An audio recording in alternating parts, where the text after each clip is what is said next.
ఇవాళ రేవంత్ రెడ్డి గారు సింగరేణి పైసలు తీసుకుపోయి ఫుట్బాల్ ఆడుతున్నాడు. నీ అయ్య సొత్తాన్ని తీసుకుపోయినావా? నీ ఫుట్బాల్ షోకుల కోసం నువ్వు ఫోటోలు దిగడం కోసం సింగరేణి 10 కోట్ల రూపాయలు ఏ రకంగా తీసుకుంటావు? ఒకవైపు కార్మికులకు జీతాలకు పైసలు లేవు, అప్పులు తెచ్చుకొని బ్యాంకుల్లో ఓడీలు తెచ్చుకొని సింగరేణి సంస్థ ఆగమైతుంటే నీ ఫుట్బాల్ షోకుల కోసం 10 కోట్ల రూపాయల సింగరేణి డబ్బును నువ్వు ఏ రకంగా వాడతావు?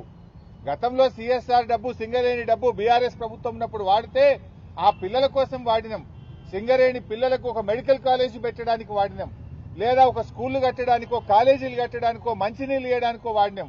నువ్వేమో ఫుట్బాల్ షోకుల కోసం వాడుతున్నావు. నువ్వు ఫుట్బాల్ ఆడడానికి సింగరేణి డబ్బే కావాలా నీకు? సింగరేణి కార్మికుల కడుపు కొట్టాలన్నా నువ్వు? ఏ రకంగా నీకు మనసు వచ్చింది సింగరేణి డబ్బులు తీసుకోవడానికని నేను అడుగుతా ఉన్నా. ఇది దుర్మార్గమైన ప్రభుత్వం.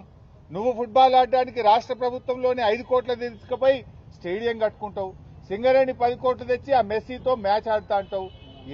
ఎవరయ్యే సొత్తని సింగరేణి పైసలు డైవర్ట్ చేస్తా ఉన్నావు? సింగరేణిలో జీతాలు ఇద్దామంటే పైసల్లే ఓడి తెచ్చుకునే పరిస్థితి ఉన్నది, నువ్వు 10 కోట్లు తెచ్చి ఫుట్బాల్ ఆడతావా? ఇదేనా ప్రజాప్రభుత్వం?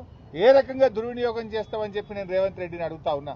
రేపు బీఆర్ఎస్ వచ్చినాక ఈ ఫుట్బాల్ మ్యాచ్ల మీద, ఈ ఫుట్బాల్ మీద పెట్టిన 110 కోట్ల మీద రేపు ఎంక్వైరీ వేస్తాం.